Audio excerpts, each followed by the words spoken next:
fill in the blanks. A tangent to a circle intersects it in dash points. First question में भी मैंने आपको tangent का definition बताया था. ऐसा कोई भी लाइन जो सर्कल के किसी एक ही पॉइंट को इंटरसेक्ट कर रहा है उसको हम टेंजेंट बोलते थे. मैंने आपको डेफिनेशन लिख के भी बताया था, याद करिए. A line that meets a circle only in one point is called a tangent. तो यहाँ पे आप ब्लैंक में क्या लिखेंगे? One point. सिर्फ पॉइंट होगा, पॉइंट्स नहीं होगा, प्लूरल नहीं होगा, सिंगुलर होगा ये, ठीक है. और फिगर से अगर मैं आपको समझाना चाहूँ तो देखिए, सर्कल तो ऑलरेडी आपको दिख रहा है, मैंने बना के रखा था. एक टेंजेंट भी बना देता हूँ मैं. ये देखिए, ये जो लाइन है वो सर्कल को सिर्फ एक ही पॉइंट पे इंटरसेक्ट कर रहा है, इसलिए ये लाइन क्या होगा?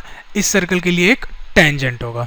और ये जो पॉइंट है जिसको मैंने रेड से मार्क किया वो टेंजेंट का भी पार्ट है, सर्कल का भी पार्ट है. तो ये जो पॉइंट है वो टेंजेंट और सर्कल दोनों के लिए कॉमन है, और इस पॉइंट को हम बोलते हैं पॉइंट ऑफ कांटेक्ट, जो सर्कल और टेंजेंट दोनों के लिए कॉमन होता है. और अगर आप ध्यान से देखें तो लास्ट सेक्शन में आपसे वही पूछे, देखिए, the common point of a tangent to a circle and the circle is called.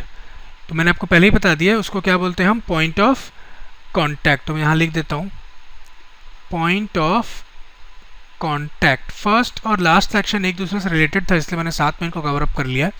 Late us now move on to second section. A line intersecting a circle in two points is called a. ऐसा line जो circle को दो point पे intersect कर रहा हो उसको क्या बोलते हैं, ये आपसे पूछ रहे हैं. तो आपने थ्योरी में पढ़ा है, उसको हम बोलते हैं सीकेंट. ऐसा कोई भी लाइन जो सर्कल को दो पॉइंट्स पे इंटरसेक्ट करता है उसको हम क्या बोलते हैं? सीकेंट.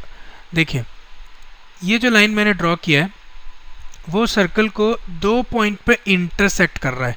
एक ये पॉइंट हो गया और ये पॉइंट हो गया, इसलिए इस लाइन को हम क्या बोलेंगे? ये इस सर्कल का सीकेंट. और ये लाइन क्या था? फर्स्ट वाला उस सर्कल का टेंजेंट, क्योंकि वो एक ही पॉइंट पे इंटरसेक्ट कर रहा था. ठीक. लास्ट सेक्शन देखते, मतलब जो थर्ड बच गया. A circle can have dash parallel tangents at the most. किसी भी सर्कल में मैक्सिमम कितने पैरेलल टेंजेंट्स हो सकते हैं वो आपसे पूछे. तो देखिए, ये एक टेंजेंट ऑलरेडी आपको दिख रहा है, इसके ठीक पैरेलल अगर मैं बनाना चाहूँ तो इसी को मैं शिफ्ट करता हूँ, देखिए थोड़ा नीचे, ये. ठीक. अब ये जो लाइन है वो सर्कल को इस पॉइंट पे इंटरसेक्ट कर रहा है. ये दोनों लाइन आपको आपस में पैरेलल दिख रहे होंगे. ये फर्स्ट टेंजेंट था आपका, मैं एक काम करता हूँ, कलर चेंज कर देता हूँ. ये आपका फर्स्ट टेंजेंट और ये सेकंड टेंजेंट. ठीक. और दोनों टेंजेंट का जो पॉइंट ऑफ कांटेक्ट है, अगर आप इसको ज्वाइन करने की कोशिश करेंगे, ठीक है, मैं स्ट्रेट लाइन नहीं बना पाऊंगा लग रहा है मेरे को, आप समझिएगा एज इफ ये स्ट्रेट लाइन है. जब आप इन दोनों पॉइंट्स को ज्वाइन करेंगे तो वो सेंटर से पास होके जाएगा. और एक्चुअली अगर आप ध्यान से देखें तो ये जो दोनों टेंजेंट्स हैं वो डायमीटर के दोनों एंड्स पे ही बने हुए हैं.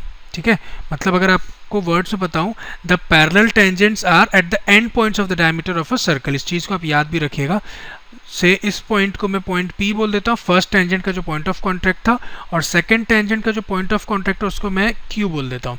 तो जब आप इस P और Q को ज्वाइन करेंगे तो ये जो लाइन है वो सेंटर से पास होगा. ठीक. तो यहाँ पे ब्लैंक में आपको क्या लिखना था? A circle can have dash parallel tangents at the most. तो आपको पता चल गया मैक्सिमम दो ही पैरेलल टेंजेंट्स हो सकते हैं. तो यहाँ पे आप 2 लिख लीजिए. क्यों? क्योंकि अगर आप देखिए, मैं से इस पॉइंट से कोई टेंजेंट बनाना चाह रहा हूँ, तो क्या फर्स्ट और ये पैरेलल दिख रहा है आपको? Of course not. सेकंड और ये भी पैरेलल दिख रहे हैं क्या? Of course not. ठीक. तो मैक्सिमम दो ही पैरेलल टेंजेंट्स हो सकते हैं, इस चीज़ को आप याद रखिएगा. So this completes our solution. Let us now move on to next question.